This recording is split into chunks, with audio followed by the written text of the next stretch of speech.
Welcome back to Faith and Fire. Today's episode is going to be a fun and intimate conversation as I sit down with a friend of mine and we talk about what do young adults in the church need these days. And I'm actually going to talk about it from my own personal experience. So recently, I let my church know that as of next year, I'm going to take a pause from the media ministry. And when I said that, I got the question, why? What are you looking for? And I let them know that I want to explore other churches and see if there's one that meets my needs a bit more. So the question that came to me was, what are those needs? And what are you looking for in a church? And I thought, this is the perfect conversation to have. So today I sit down with Charolette and we're going to talk through just that. Hi, Charolette. How are you doing? Hi, Lady J. Thanks for inviting me to join and be a part of this conversation. Yes. So I'm so excited to sit down and talk to you because you are like my church buddy. I love to call you and be like, can we go visit a church? Oh. And yes. So, I mean, we're both young adults. I believe we're both millennials, correct? Correct. Yeah. Yes. So we can speak from our own perspective and we have kind of different lifestyles, which is exciting because we have some different perspectives. I have a son, he's 13. And so for me, that's a consideration what I'm looking for in a church, whereas you do not have children. I don't have children, but I have a boyfriend. Yes. So that plays a very important role in my life. So I'm excited. Yeah. So I think that dynamic of being a millennial and dating someone and looking for a church that meets both of our needs. Ooh, yeah. So it's similar in that you have more than one person's needs to keep in mind, like I do. It's just that yours isn't 13. Correct. A little closer in age. So, I mean, let's talk about that. So when I was thinking through this, because I thought a lot before I spoke up, and said, I really need this for me. I was looking online at another church in the area that we visited a couple times. And one of the biggest things that I noticed were the ministries. There were so many ways to get involved. I saw there was one around businesses. There were book club ones. There were so many different opportunities to get engaged. And there was one that was a singles ministry. And I'm just going to say that speaks to me personally. I may have emphasized it in a past episode.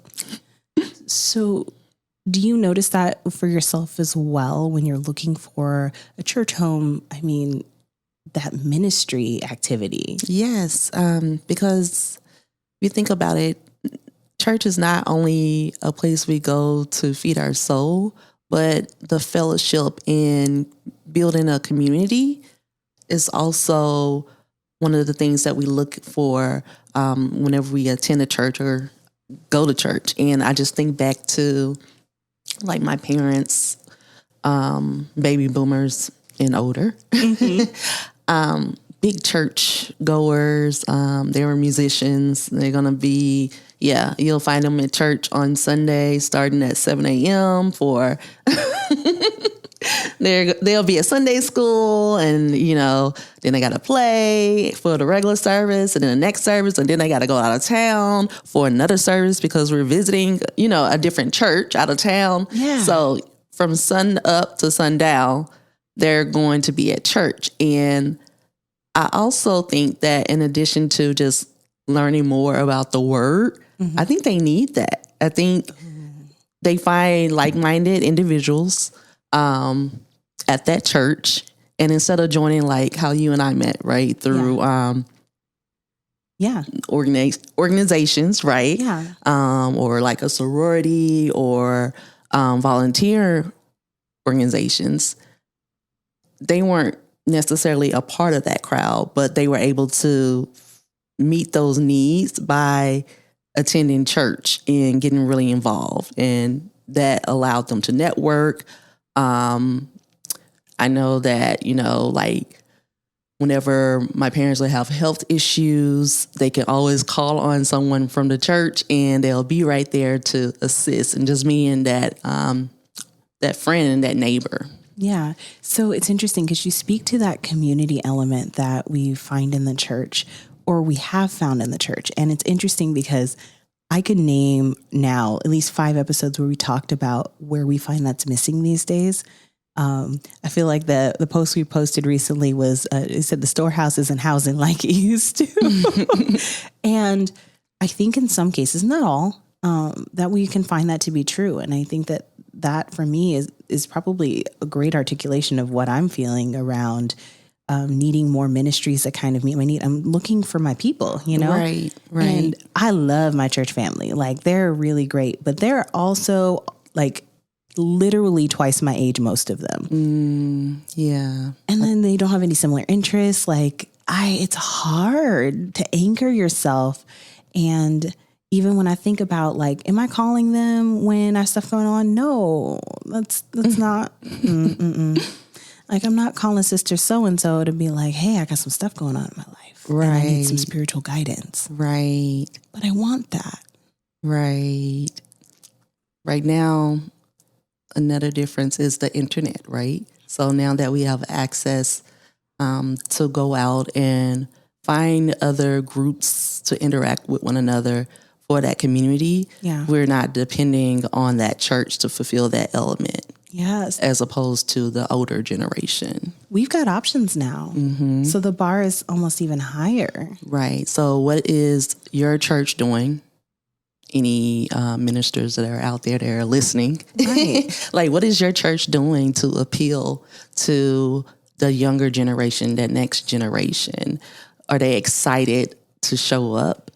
Are they looking forward to the next message? Or is this like, I know I gotta go to church because mama gonna be on me if I don't.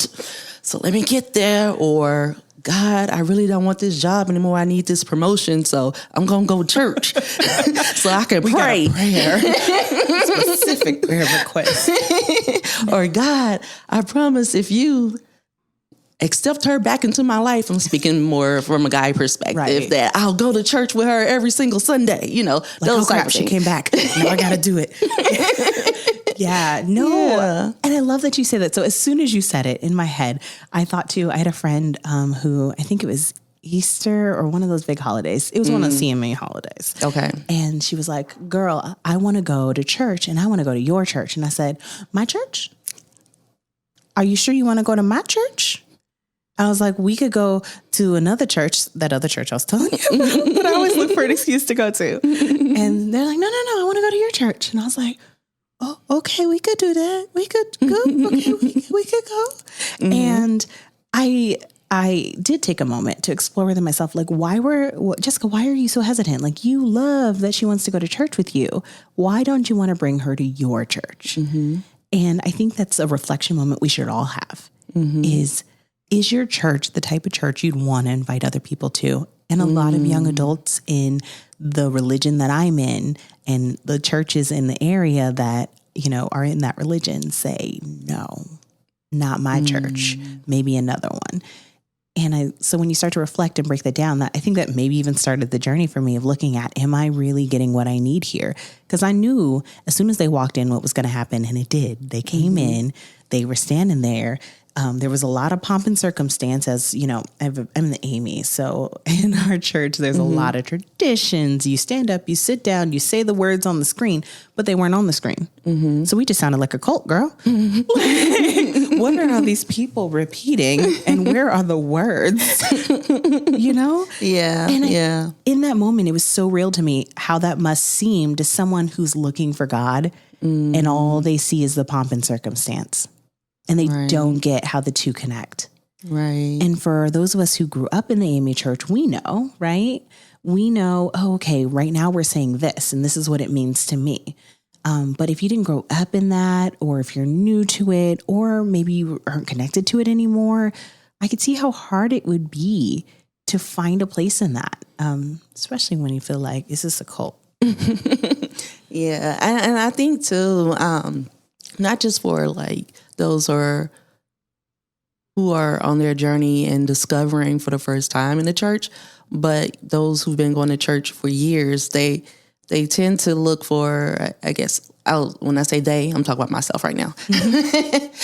I want a hybrid. Like there are some things that go on traditionally at churches like yours that I absolutely love. And what I'm learning through visiting different churches, it's you either get one or the other. Yeah. And I wanted I wanted some of those traditional things, in addition to the non-traditional things, right? Yeah. So, number one thing is the choir. Ooh. Now, I don't know if you knew this, but I am definitely a choir member. That's another thing I took a break from before I got trapped in the media ministry. Okay. Yeah. Yeah. So, and I love good gospel music. Yeah. Do you sing? I was singing in a choir. So I did with grow others. with others. I grew up like singing in the choir. Yeah. Right. Praise dancing, drill team. I was a little usher junior, I did all of that. So I did all that. So, that's still a part of my core values, right? My core belief system. But I also appreciate whenever a church is able to speak my language and break things down in a way that aren't just how King James wrote it, but in a way that I can just understand in today's terms. Yeah. And honestly, I'm not a big fan of a lot of the hooping, right? So that's a big thing. That's so, a part of the tradition in churches, especially Black churches, is the hooping, right? And to me, that's distracting. Yeah. And so in a lot of the non-denominational churches, they're not doing that. Yeah. They're speaking plain. It's more like kind of like a TED Talk, right? Right. So I can listen to TED Talks. Exactly. So why not listen to a TED Talk, but it's about the word, right? Yes. Like you don't hear Sarah Roberts hooping and hollering in those. Well, I don't know. I only see clips because that's what my attention span is like these days. But in the clips, she makes some amazing points and she doesn't have to hoop and holler. Sometimes I'm like, do you need your asthma inhaler, sir? And then, and I'm like, oh my goodness. Like, how is this adding? Like, if that's genuinely, you're just caught up, that's amazing. And that's beautiful. And I love that for you. Right. But if it happens every Sunday unprompted, I have questions. Right. It doesn't seem genuine. Yeah. Is this for show? Yes. And I think so. Oh my gosh, I love this because when we talk about young adults or millennials finding the church inauthentic, I think these are the kinds of things that we're talking about is, this seems practiced and rehearsed. This doesn't seem like it just authentically came out that way. It's like you learned it or you grew up thinking that's the right way to do it. Right. And so when we encounter things like that, it is distracting. It takes away from the experience of just authentically relating to God. We would much rather see someone up there who's authentically having an experience with God. And even if it didn't show up perfectly, we prefer that authentic imperfection over fake perfection. Right. Again, relatability, right? Or another thing I look for in a church is, okay, are you evolving? Are you evolving? Yes. So traditions, right? We value those, but are you evolving with the times? So, for example, you mentioned at your church, you all weren't reading from a screen. Right? It's because you all memorized the verses, and the scriptures. Give me an opportunity to read from a screen. Another thing that I noticed with technology in churches is some churches allow you now to give your tithes through text messaging or on an app.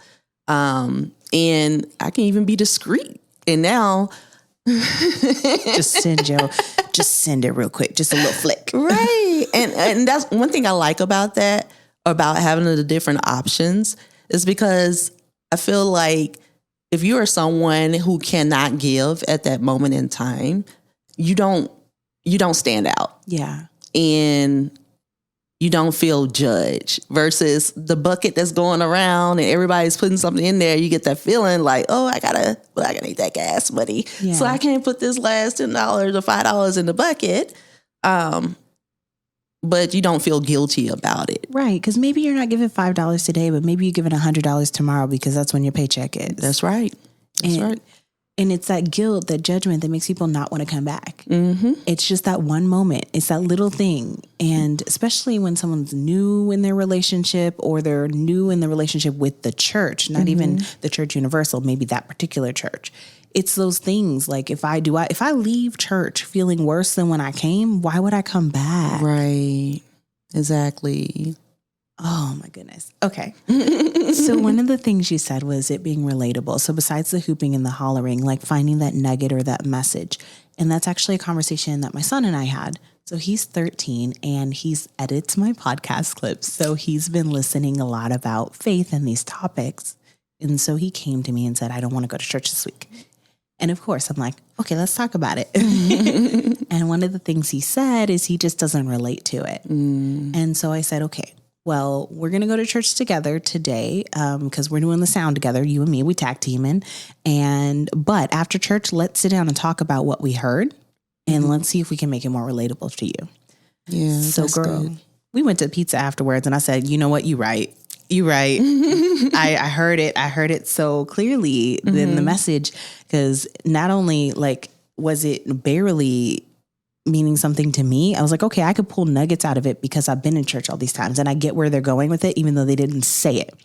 But it's I get where they're going, even though they didn't say it part. Well, my son needs them to say it. Right. He's that one who's like, you say, oh, the blood. And he's like, what blood? There's blood? Who's got blood? Why is it bloody? And that's like, but he's 13. Right. He doesn't know what that means. Right. And I see it so clearly, like where the disconnect is because the person standing in the pulpit really has an experience or a life story that's behind that. So when they say it, what we're able to do is surmise, this is what they might mean, or this is what it might mean to me. And so you fill in that blank. But when you're 13, you don't have the ability to fill in that blank. So the person in the pulpit thinks they just made a really big point, and you're sitting there like waiting for it. Where's the punchline? I don't hear it. Right. Yeah. And so then you're expected to go back and apply that to your life, but you don't even know what they just told you. Not a clue. Not a clue. Yeah. So, I mean, kind of tying that together, the relevance, right? But also because he's 13, I want him to be around other 13-year-olds, and I want him to have a minister that's going to speak at his level and talk about 13-year-old things. Yeah. You know, he don't care about a singles ministry right now. That's my ministry. Right. He's more worried about like, can we get together as student Christian athletes? You know? Oh, Lord. You were in the FCA, weren't you? I was. How did you know? I saw your reaction. And I absolutely loved it. And that's actually probably what helped to grow my faith even more is being a part of them. And they will have a summer camp as well. And I attended a summer camp with LCA, and it was amazing. And just being around all these other high schoolers that were excited and pumped to learn about God and the Bible. It was just amazing. Yeah. And even the music, and granted, this is LCA, and it's typically, is it in Arizona, is it typically? Oh, I mean, I went to a school where no one looked like me, really. Yeah, okay. I could count them on my fingers. Okay. So I can't speak for everybody. In my school, they didn't look like me. Okay, they didn't look like me either. So, so their praise team didn't look like me, and they didn't sing the type of music that I normally would hear in church. But they were good songs, and I even bought the CD. You're like, okay, he'll telling my age, right?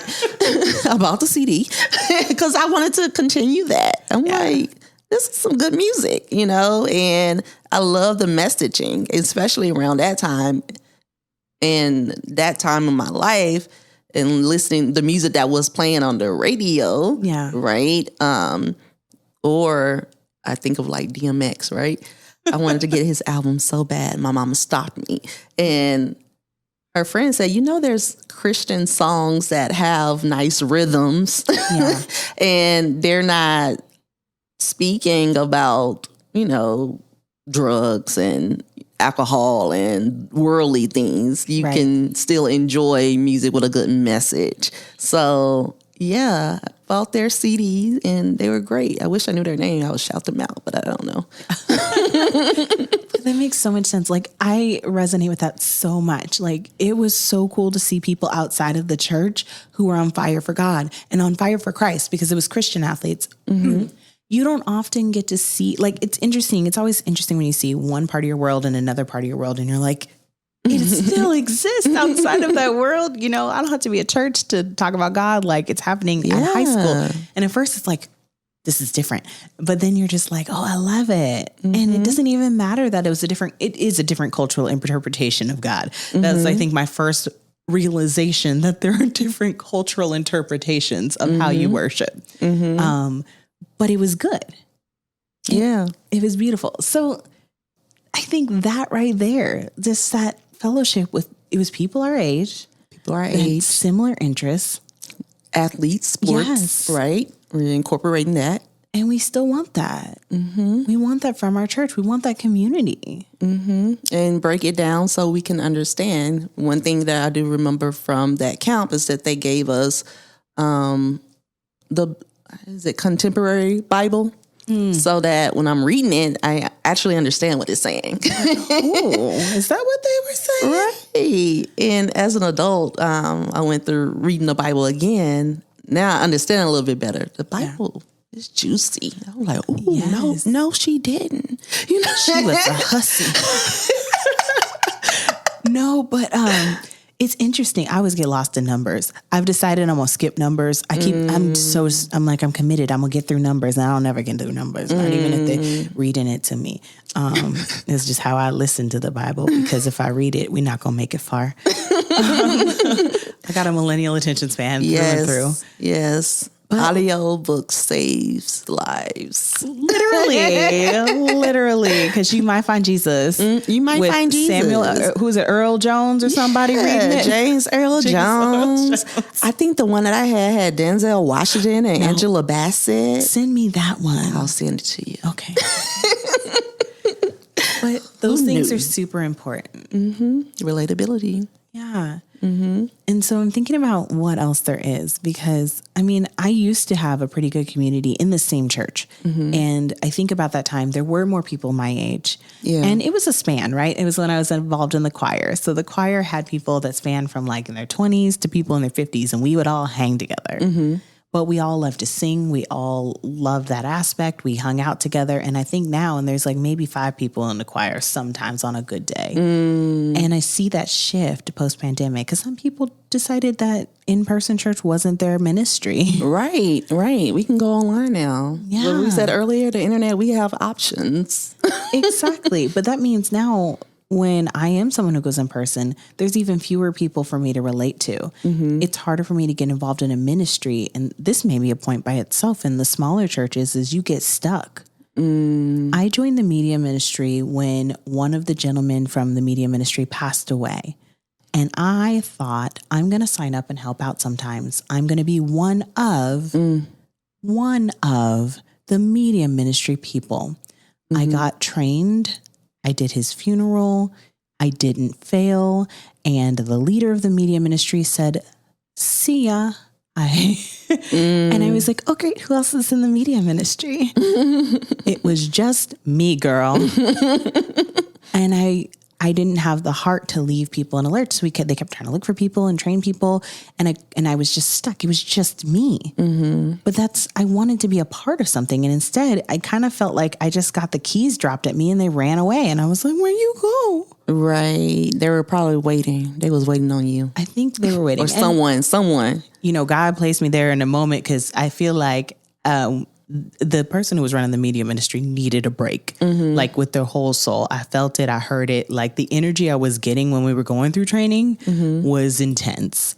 Yeah. But I get it, especially if they're feeling how I'm feeling now. Burnout, right? No one wants to dread doing these type of things. You want to volunteer and participate because it's fun and you enjoy it, not because it becomes like hard work, right?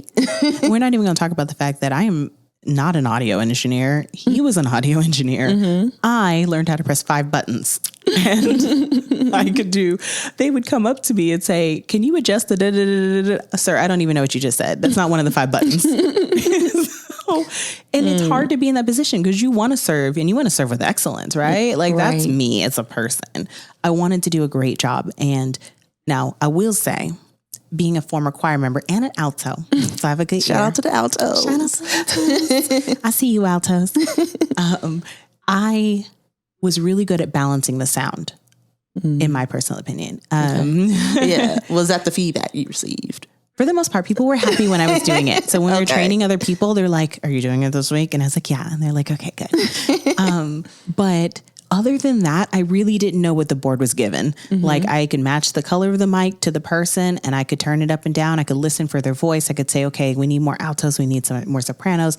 But that's really the extent of what I knew how to do. And that's really hard when you leave somebody in a position like that, because there was so much more I needed to learn about highs and lows. And then I didn't know how to adjust anything on the board. And even though the former media ministry was like, I'm one call away. Sir, I can't call you in the middle of service and troubleshoot. I don't even know what to tell you is wrong. It just sounds weird. And the one time I called them, I said, I think I hear a Hispanic radio station coming through the speakers. And they're like, what? I was like, I don't know how else to describe what's happening right now. Oh my goodness. It's such a reality for small churches sometimes. Yeah. Is you want to step up because they're always asking for help, right? Because it is a small church, but you're afraid you're going to get stuck. Yeah. And what do you do? So the important thing is your church growing? So that's another telltale sign. I can tell you what the report says. If you want to share. Pastor. If you want to share. If your church is not growing and you're seeing a decline, that's a bad, bad sign. But I don't think it's just us. I think our entire church body is seeing a decline. Just because there's new options out there. And they're missing out. There's a divot. There's a divot. So you got the older ones, and then you got the grandbabies who they like to bring for the day when the babies sing, but they're not really like in the church, at my church. And so it's like there's a piece missing in the middle, and it's soon going to catch up because, you know, those older sisters so-and-so's amazing. I want them around forever, but that's not the reality, right? Right, exactly. And that's why I'm saying that's dangerous, right? Yeah. Because what is the future going to look like whenever those older members do eventually transition? Who's going to be left, right? So, and if your church is not growing, you really have to put your pride aside and ask the hard questions and find out why. Because if members are leaving, like yourself, right, it's because they're not fulfilling the needs that you need. And they're not fulfilling the needs of really the community. And community is a really big part of the church. These communities need churches, right? But if you can't even encourage them to come and visit, and what are you doing? Yeah, I can guarantee you the friend that came to visit, she's not gonna ask again this year. She's not. She learned her lesson. She was like, I think this is why she hesitated. Like, you're not attracting. Like, you should be attracting. So you need to find out, like, what do you need to do different? And to your point, like the different ministries that are available at the other church we mentioned, right? I also noticed that they share constantly different ways you can get involved. And I think that's so important. And not only do they share it, they make it look fun. Yes. They make it look appealing, right? It doesn't come from a place of obligation. I feel like sometimes of our appeals are like, well, we say we're in the community, but you don't come out there with us. And I was like, ooh, well, now I'm definitely not, because I don't like your attitude. Right. You know, or like we can't use shame. We can't use judgment to convince people to want to participate more in the church. That's not, especially not for millennials. That is not how they get motivated. Correct. That's a quick way for them to be like, bye. Right. We already have to deal with enough pressures from the 9 to 5 at work. Yes. And then we only get 2 days off of work. And you want to suspend it with you? Exactly. Yes. So Oh my goodness. I feel like we're really unpacking this. Yeah. Yeah. And it needs to be said and it needs to be heard. Yeah. Like really ask yourself, like, is your church growing or do you see a shift? Are you evolving? I don't know. Does this church have a youth component to it? So here's the thing is, and I see this a lot, is pastors love the youth. So we have a youth day where everybody's grandchild, child, whoever they could possibly drag comes up and sings on stage. Mm-hmm. But then where are they the rest of the time? Right, and what are we doing to nourish them? Because they sit through the same sermon that I barely understand. I know in my whole heart they don't get how that applies to their little lives. Mm-hmm. And so that concerns me. It's like, are we just parading the kids on Children's Day just so that we could say we have a children's ministry out of a good place, right? I don't think it's ever out of a place of intentional being fake or anything. Mm-hmm. I think it's 100% like our pastor genuinely wants the children to have a good ministry. Mm-hmm. But at some point we might have to say it takes more than that. Right. It takes a real investment. Like there's not a children's church. We may not even have enough kids to have a children's church, right? Mm-hmm. Which then brings away people like me who have young kids who need a place, right? Mm-hmm. So then you lose those millennials. And honestly, even if your church were growing in, baby boomers and some of those other ages, if you are not attracting millennials, your church is not going to be sustainable. Mm-hmm. Exactly. Absolutely. And I had a whole conversation with our church about this at a church conference, and we talked about it.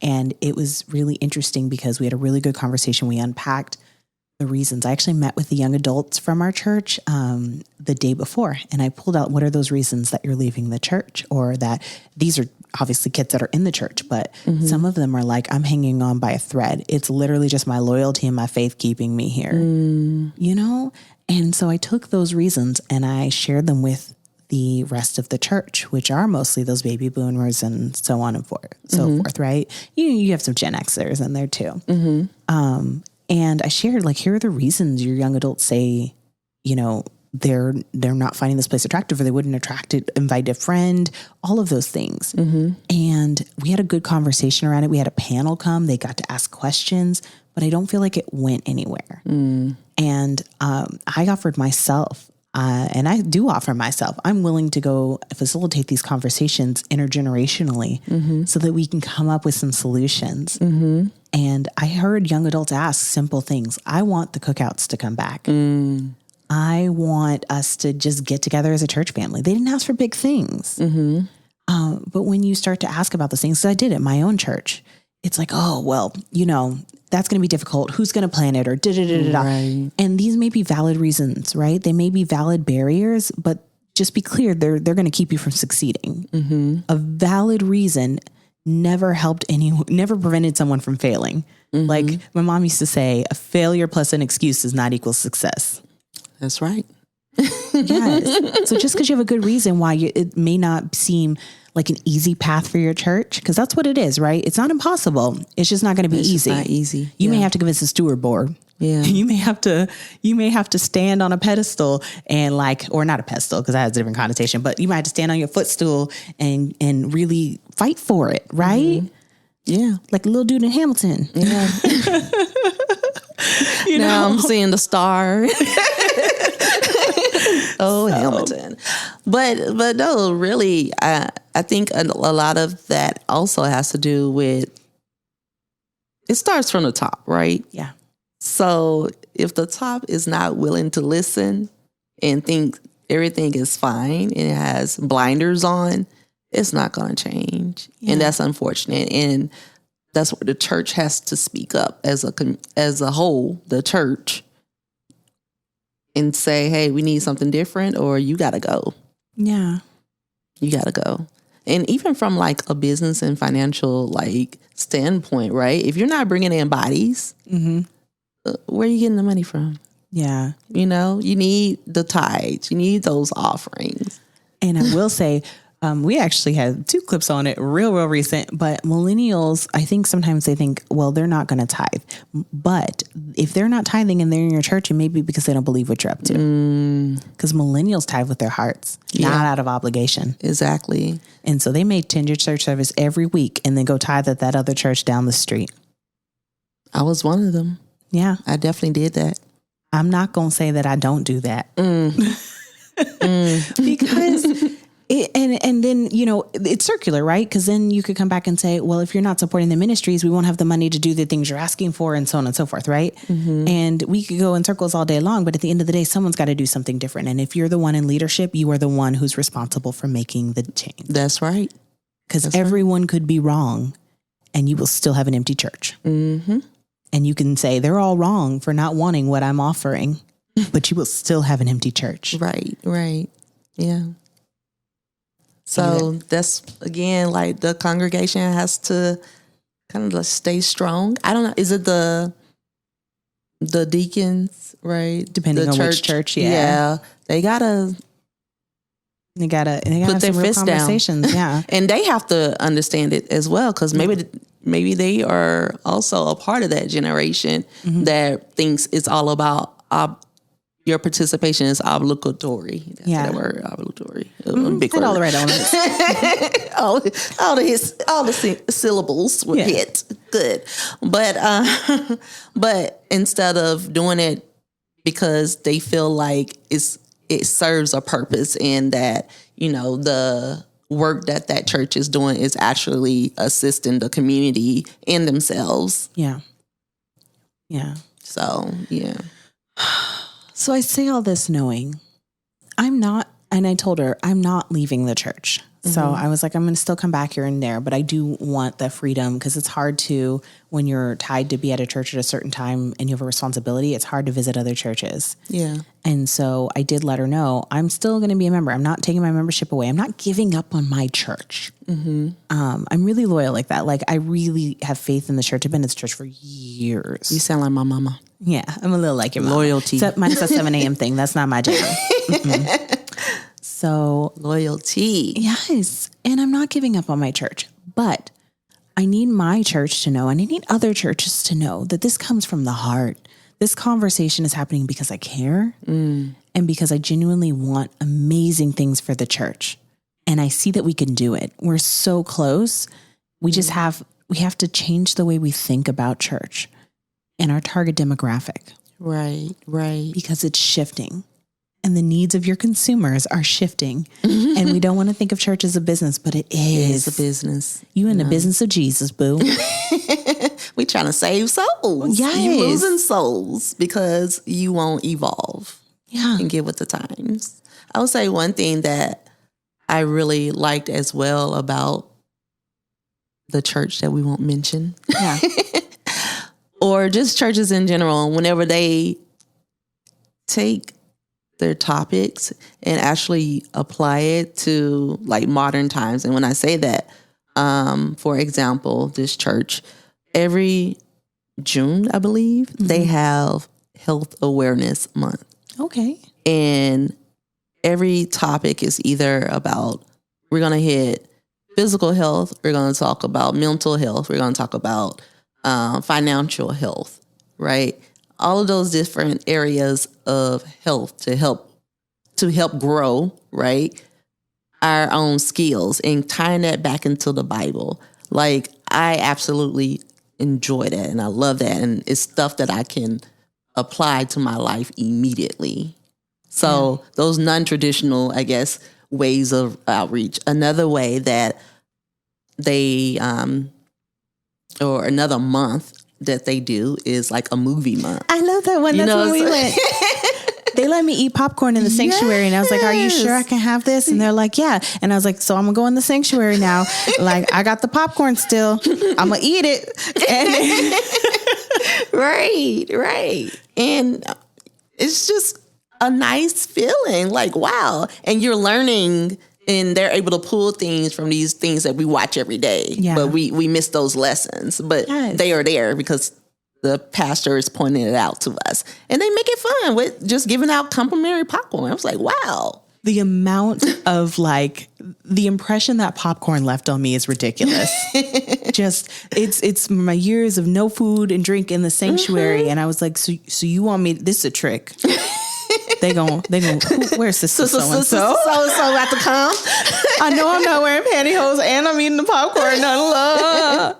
Like just PTSD. Right. But it was so nice. And I felt so accepted. And like they had really cool things for like if it was your first time, you were supposed to turn on your lights and do a honk or what. So Yeah, I don't know what it was. My first time. I intentionally did not follow that sign my first time. I was like, I am not calling all this attention to myself. And they were like, but we would have had you park near the front. I could walk. Thank you. But I loved that. Yeah. I loved the application because so for me, I naturally see God show up everywhere in my life. And it's funny because I'll be calling my mom with these lessons. She's like, ooh, that'll preach it. Go ahead and preach it. Like, go ahead and preach it, mama. But not everyone yet sees that, right? So sometimes it seems like when you come up in a religion that's very rigid, or if thinking of religion as rigid, even if you didn't come up in it, sometimes you think those things are so separate. So I think when you can see how God shows up in your everyday life, the movies that you're watching, the secular music you may listen to, that may have a message from God. That's right. And when you see that can intertwine like that, it opens up a whole world of possibilities in your day-to-day life. Of God can be talking to you in lots of ways. And I love that. Yes. And just how can we be better? And we are empowering, that church is empowering their community members on day-to-day life. Me thinking about going back to that health topic. Yeah. I think that's so important. Another thing that they do offer is the Dave Ramsey money makeover course. Ooh. Or financial freedom course. I think that's like a 6-week course. Are you familiar with it? I know who David Ramsey is. I'm just intently listening because I'm here for this. I don't know if you know this, but this week is Faith and Finances. That's what's out right now. So if you didn't know when we were recording this, now you know you could look back. But yeah, so they go through the course each week with whoever is participating, right? Of course. It's like, I think maybe like $90 to be a part of the program, which is a great investment if it's going to help you to get out of debt. Yes. Right? So they are providing you with tools for your everyday life. How are we making our community better? That's the question. See, I didn't even need much more selling because I was already going to start going to that church after the new year. But I'm actually even more excited because, oh my gosh, I'm just excited to dive in. And that's how I want to feel about going to church. That's at the end of the day. I just want to feel excited about going to church. I want to feel like I'm looking forward to what I'm going to do there, who I'm going to meet there. And, I don't mind going to church every day of the week. If you got something going on that I want to be a part of every day of the week, but I'm not going to go just because you want me to or you expect me to. It just won't happen. Sorry, I'm a millennial. You got to evolve with the times. Yeah. Evolve with the times. This is fun. Yes, it was. Okay. So I'm going to take a deep breath. Okay. And I'm not going to lie, I cried a little bit when I told her I was doing it because I wanted to stop for at least a year now. And it was really hard for me to finally say, I know you don't have anyone else, but I'm sorry, it can't be me. I need my spiritual growth. I can no longer let this be bigger than my spiritual journey. Yeah. And kudos to you for advocating and standing up for yourself in that way. Because it takes a lot of courage and like self-realization, and you have to put yourself first. Yeah. Even in the church sometimes probably frowned against. But the hardest part because you make it mean a lot. It mean a lot to me. I was like, oh, well, I need to serve in the church and I need to do this, but I don't know that has to be at your expense. Like I made the success of the church my mission. I'm just a member. I'm not on the steward board. I'm not a deacon. None of those things. So it's not my personal mission. And while I'm committed to it still, right? I don't need to let it fall on my shoulders. Right. Because I cannot be the linchpin in this church. If we are all in trouble. You know that saying, if every church member were just like me, what kind of church would my church be? We'd be in trouble, y'all. So I would like to change that though. We don't need that. We don't need to be in trouble. We don't need to be in trouble. We're trying to grow. We need to grow the church and continue to save souls. Yeah. So awesome. Well, thank you, Charlotte. I appreciate you joining me today. Thank you for having me. This was great. Thanks.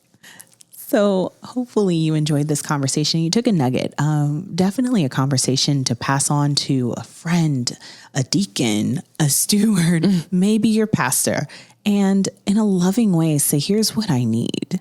Here's what I need from this church, and here's how we can make it better together. So thank you for joining us, and we hope to see you in the next episode. If you enjoyed this one, be sure to like, share, and follow so that you can see all of the conversations that are to come here on Faith and Fire. Bye.